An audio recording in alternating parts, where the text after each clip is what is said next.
Hello everyone.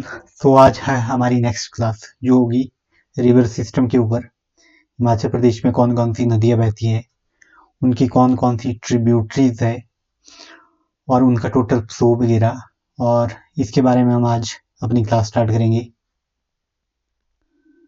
तो सबसे पहले तो आपको ये मैप यहाँ पे दिखाई दे रहा है, जिस तरह से देख सकते हैं आप। तो टोटल कितनी रिवर्स है हिमाचल प्रदेश में जो फ्लो करती है, वो है 5 रिवरें।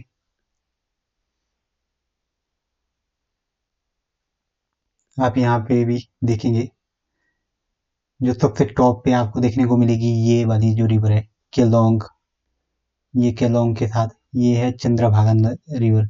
ये यहाँ पे देख सकते हैं उदयपुर के साथ।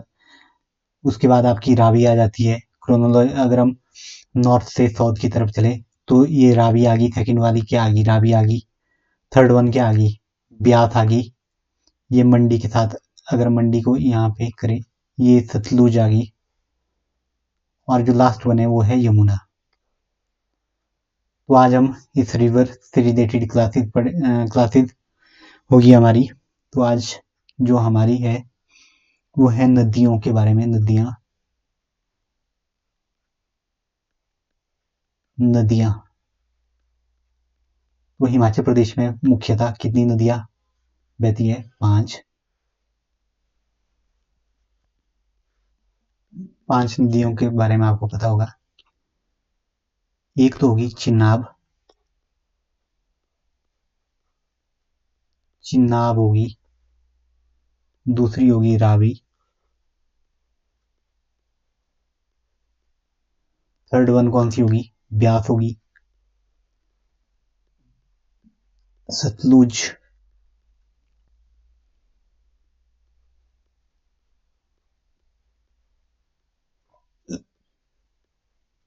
और जो पांचवी है वो कौन सी है? यमुना। अगर हम इन 5 नदियों को देखें तो ये भारत की 2 प्रमुख नदियों का हिस्सा रहेंगी। कौन कौन सी? एक तो गंगा नदी तंत्र का और दूसरा सिंधु नदी तंत्र का हिस्सा रहेंगी। तो ये जो 5 नदियां है वो 2 नदी तंत्रों का हिस्सा है। कितनी है? 2। भारत की 2 नदी तंत्रों का हिस्सा है। 2 नदी तंत्रों का हिस्सा।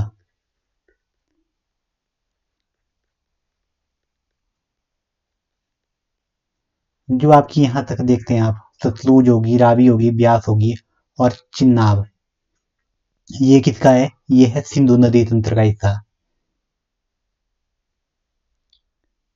ये किसका है? सिंधु नदी तंत्र का हिस्सा है। जो आपको यमुना दिख रही है, ये किसका है? गंगा नदी तंत्र का हिस्सा है। तो ये हो गए 2 नदी तंत्रों का हिस्सा। उसके बाद इनकी कुछ एक विशेषता भी रहती है जो हिमाचल प्रदेश में नदियां बहती है। हिमाचल प्रदेश में नदियों जो बहती हैं उनकी विशेषता क्या है? एक तो ये सदाबहार नदियां हैं। अच्छा, ये मैं लिख देता हूँ आपको यहाँ पे। ये किसका पार्ट है? सिंधु नदी तंत्र का। ये है सिंधु नदी तंत्र का हिस्सा। और जो यमुना है ये किसका है? गंगा नदी तंत्र का हिस्सा। इसका है गंगा नदी तंत्र का हिस्सा।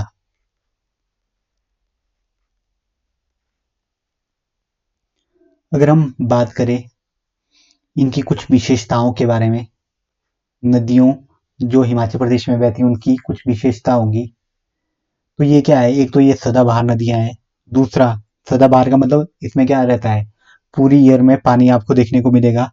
दूसरा क्या है? 2 नदी तंत्रों का हिस्सा होगी। ये कौन कौन सी? एक सिंधु की और दूसरा गंगा नदी तंत्र का हिस्सा। और नदियां क्या होती है यहाँ पे? युवा अवस्था में होती है। अभी क्या हो रही है? स्टार्ट हो रही है रिवर यहाँ से। और थर्ड, ये क्या है? हिमाचल प्रदेश के जीवन की क्या है? आधार मानी जाती है जब नदियां।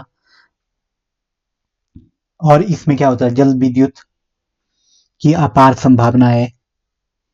और शिवालिक से निकलने वाली जल धाराएं क्या हो जाती है? वो मौसमी प्रकृति की होती है। जब क्या हो जाता है? रेनी पीरियड आता है या जब मानसून चलता है उस टाइम ही वहां पे आपको पानी देखने को मिलेगा। तो ये तो थी कुछ विशेषता। अब हमारे को पता होना चाहिए इनका कैचमेंट एरिया कितना है।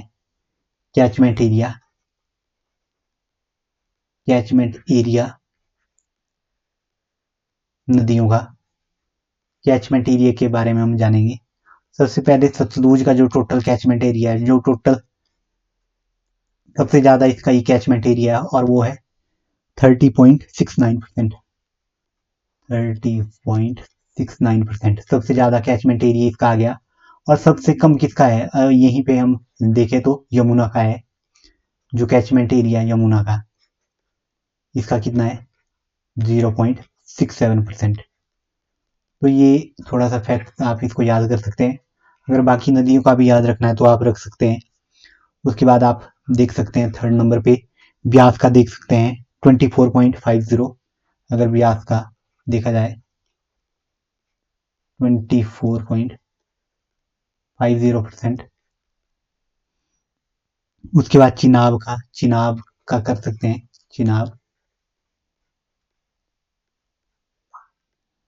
चिनाब का है 14.2%। 14.2%। और लास्ट क्या बच जाती है? रावी बच जाती है, जिसका है 9.9%। और लास्ट क्या आ गई? रावी आ गई, जिसका कितना है? 9.9%। अब हम इनके जो प्राचीन नाम के बारे में जानेंगे, नदियों के प्राचीन नाम।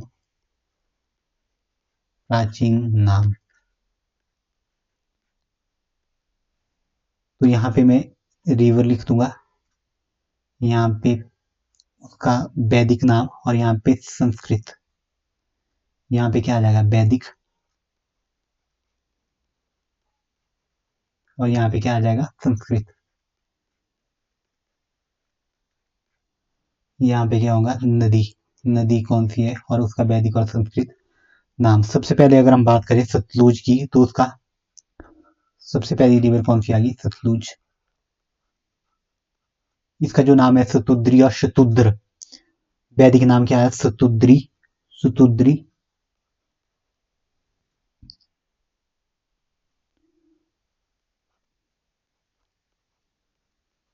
ये क्या होगा? सतुद्री। और ये क्या? शतुद्र।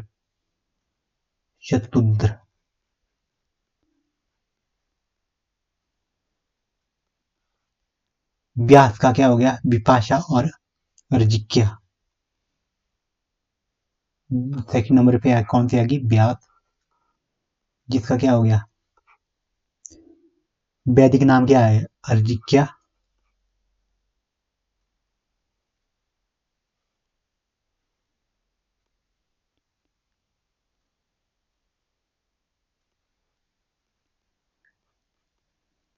और संस्कृत नाम क्या आ गया? विपाशा। उसके बाद रावी। थर्ड वन कौन सी आ गई? रावी। पुरुषाणी, इरावती।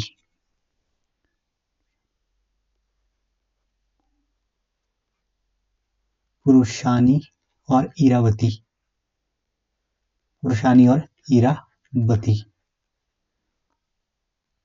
नेक्स्ट जो है फोर्थ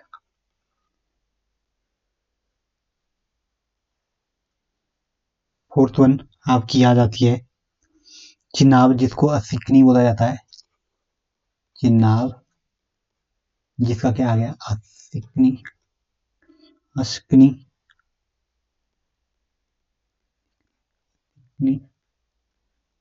और लास्ट वन क्या आ गई आपकी? यमुना। यमुना। यमुना को बोला जाता है कालिंदी। कालिंदी क्या है? पर्वत है। कहाँ पे? यमुनोत्री, जहाँ से ये ओरिजिन करती है। यहाँ पे लिखता हूँ यमुनोत्री में। तो ये तो थी इनके नाम की प्राचीन और वैदिक, प्राचीन जो वैदिक और इसके नाम पर। अब आ जाता है जल ग्रहण। जल ग्रहण कितना कितना है किसमें? जल ग्रहण की बात कर लेते हैं। जल ग्रहण क्षेत्र सबसे ज्यादा, जो जल ग्रहण क्षेत्र है, वो सबसे ज्यादा आ जाता है सतलुज का। आप इसको याद रख सकते हैं, सतलुज का, जो कितना है? 20,000 वर्ग किलोमीटर।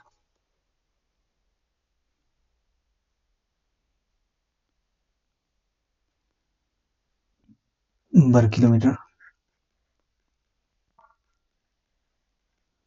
दूसरे नंबर पे आ जाती है आपकी ब्यास। दूसरे नंबर पे क्या आ गई, ब्यास आ गई। ब्यास का कितना है, 12,500,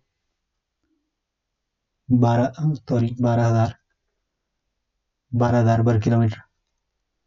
थर्ड नंबर पे आ गई आपकी चिनाब।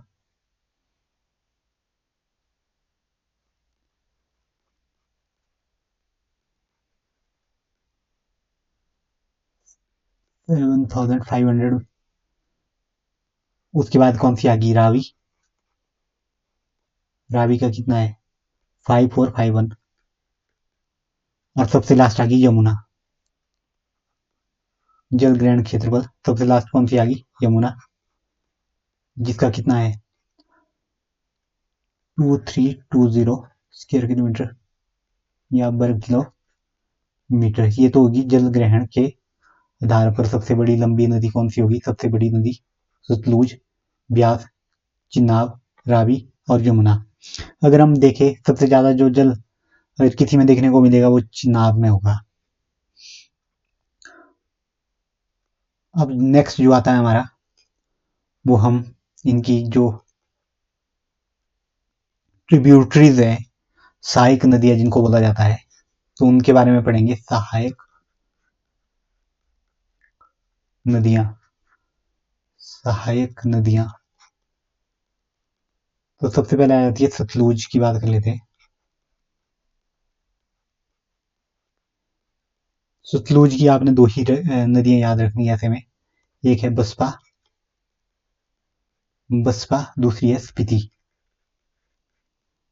बसपा कहाँ पे मिलती है, कल्पा के पास। ये मिलती है नामगिया, नामगिया या खाब, नामगिया खाब के पास। तो ये तो है इसकी दो ट्रिब्यूटरीज की बात कर रहे थे हम, सतलुज की। अब दूसरी हम देखते हैं रावी की। रावी की देख लेते हैं, रावी की कौन सी आ गई, भांदल और तंतगिरी। सबसे पहले कौन सी आ गई, भांदल और तंतगिरी। छत्राणी होगी, सियोल होगी, साल होगी, बूढ़िल होगी, बलजेड़ी होगी, चिरचिंड होगी। जो ये भांदल और तंतगिरी है, ये स्टार्टिंग ओरिजिन जब होती है रिवर, तो ये क्या बड़ा बंगाल क्षेत्र में एक दूसरे से ज्वाइन करती है और वहां से क्या होती है, रावी ऑरिजिनेट करती है। तो रावी की आपको पता होना चाहिए कौन कौन सी है, भांदल, तंतगिरी, तंतगिरी,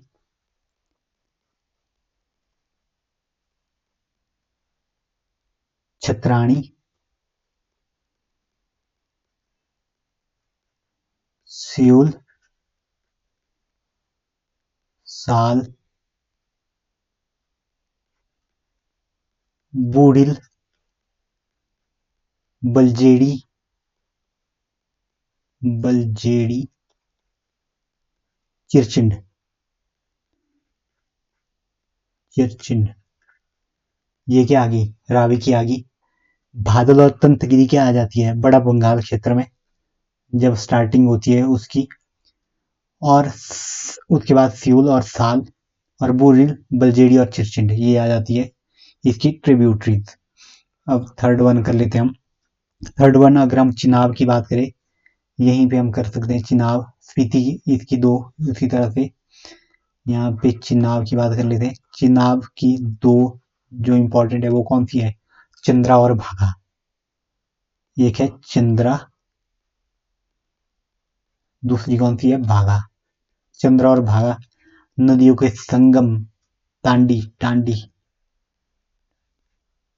टांडी से क्या करती है, ऑरिजिनेट करती है चिनाब। नेक्स्ट है हमारे पास ब्यास। ब्यास की कौन सी आ गई, बनेड़ आ गई, बाण गंगा आ गई, लूनी आ गई, पार्वती आ गई, तैंज आ गई, तीर्थन आ गई, हारला आ गई, उहद आ गई, चक्की भी आ जाती है। तो बहुत सारी है इसकी भी। तो आप यहाँ पे कर सकते हैं बनेड़, बाणगंगा,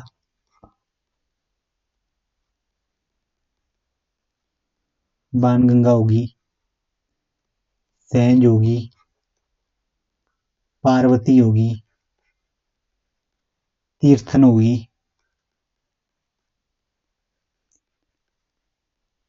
ऊहल होगी,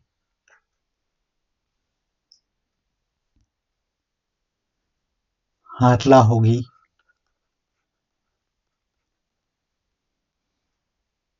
लूनी होगी। तो ये आ जाती है इसकी किसकी, ब्यास की। अब आ जाती है हमारे पास यमुना। यमुना की जो ट्रिब्यूटरीज आपको देखने को मिलेगी वो मिलेगी गिरी, गिरी होगी, टॉन्स होगी, टॉन्स होगी, पब्बर होगी और आंध्रा होगी। और कौन सी आ गई, आंध्रा। तो ये क्या होगी, ट्रिब्यूटरीज के बारे में हमने देखा किसकी कौन सी सहायक नदियां हैं।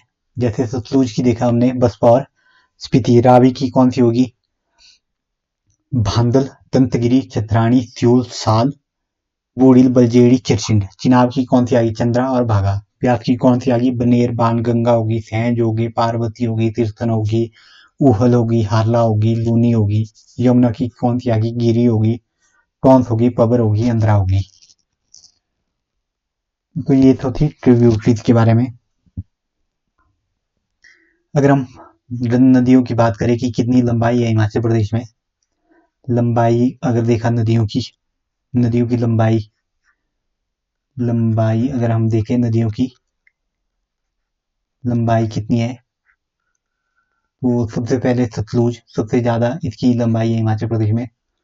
सतलुज कहाँ से स्टार्ट होती है, शिपकी, शिपकी दर्रे से ही क्या करती है, हिमाचल प्रदेश के किन्नौर डिस्ट्रिक्ट में एंटर कर जाती है।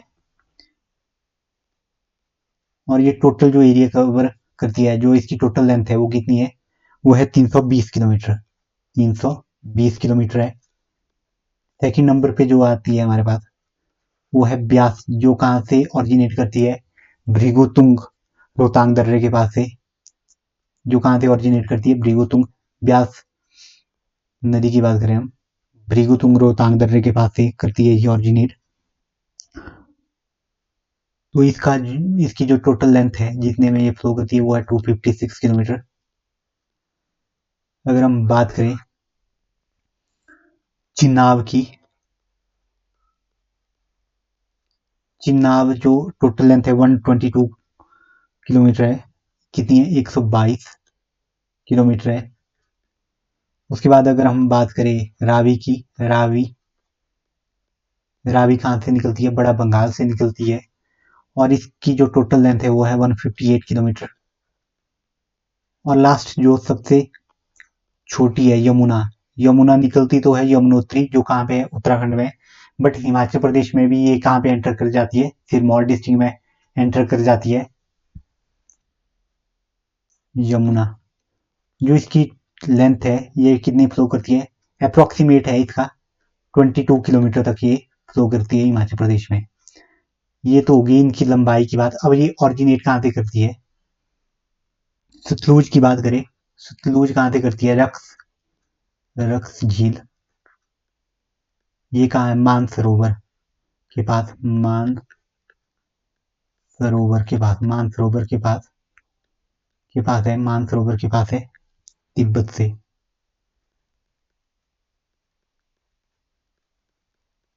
दूसरा बताया मैंने, ब्यास कहाँ से करती है, भृगु तुंग। ये कहाँ पे पड़ता है, रोहतांग के पास, रोहतांग दर्रे के पास, रोहतांग दर्रे के पास हो गया। और चिनाब कहाँ से निकलती है, चंद्रा और भागा नदियों के संगम टांडी से।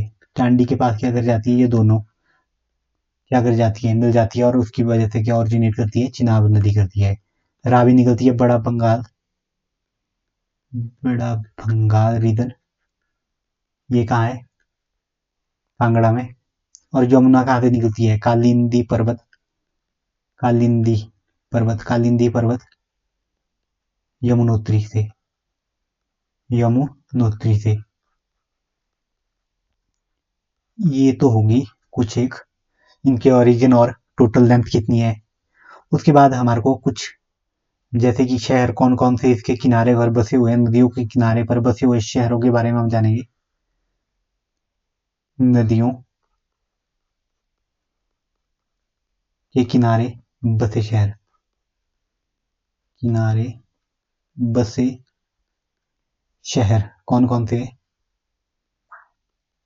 उसके बारे में हम देखेंगे अब। सबसे पहले हम सतलुज नदी को देख लेते हैं। सतलुज की बात करें तो सबसे पहले नमगिया, कल्पा, नामगिया, नामगिया हो गया। यहाँ पे क्या आ जाती है, बसपा, यहाँ पे स्पीति नदी, और फिर आ गया बसपा। उसके बाद आप देख सकते हैं जैसे आगे आप बढ़ेंगे तो आपको रामपुर देखने को मिलेगा, रामपुर हो गया। उसके बाद आपका तत्तापानी हो गया, तत्तापानी, तत्तापानी, तत्तापानी हो गया। उसके बाद आपका बिलासपुर आ जाता है। कौन सा आ गया, बिलासपुर। रावी की नदी के किनारे अब सतलुज हो गया। दूसरा आ गया रावी, रावी नदी के किनारे, रावी नदी के किनारे क्या है, चंबा और ब्रह्मौर आ जाएगा। रावी नदी के किनारे आप दो ही रख सकते हैं, रावी, चंबा और ब्रह्मौर। उसी तरह से रावी नदी के किनारे कौन से आगे, चंबा और ब्रह्मौर, चंबा, और सेकंड वन कौन सा आ गया, ब्रह्मौर आ गया।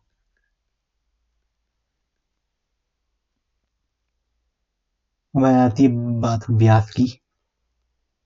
ब्यास नदी के किनारे कौन सा आ गया, कुल्लू आ गया, कुल्लू हो गया। पंडोह आ जाता है,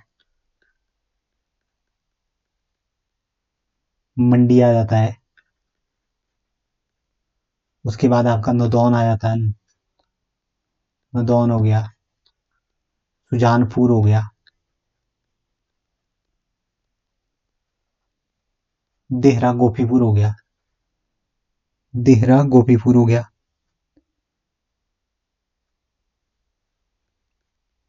देहरा गोपीपुर।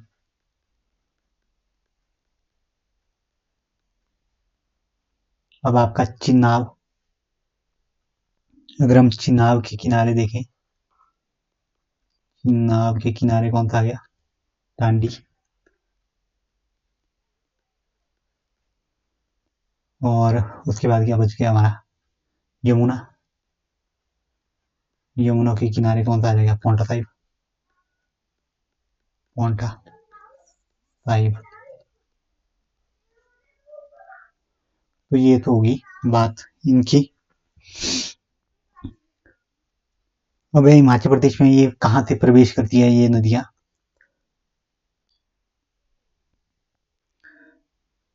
रावी नदी की बात करें,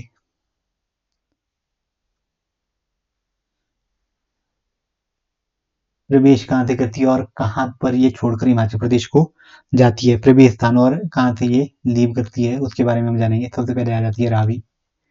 रावी का तो पता है आपको, बड़ा बंगाल से ओरिजिन होता है इसका, जिस तरह से पहले ही मैंने बताया। तो ये कहाँ से चली जाती है, खैरिस्तान से हिमाचल प्रदेश को छोड़कर जम्मू कश्मीर में चली जाती है, और इसका जो लिविंग पॉइंट है वो क्या है, खैरी। उसी तरह से हम बात करते हैं यमुना की, यमुना की। यमुना का ओरिजिन कहाँ पे होता है, यमुना का ओरिजिन तो होता है यमुनोत्री कालिंदी पर्वत से। वो कहाँ पे है, उत्तराखंड में। और जो ये हिमाचल में एंटर करती है वो करती है खोदरी माजरी से। कहाँ से एंटर करती है, खोदरी माजरी से, खोदरी माजरी से, खोदरी माजरी से एंटर कर रही है, और छोड़ के कहाँ जा रही है हिमाचल प्रदेश को, ताजेवाला से,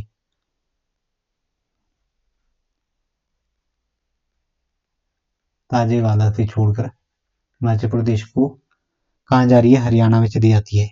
यमुना के बाद ब्यास की बात कर ले, ब्यास कहाँ, रोहतांग दर्रे के पास भृगुतुंग से ये ओरिजिन करती है, और ये छोड़ के कहाँ जाती है, मिर्थल के पास।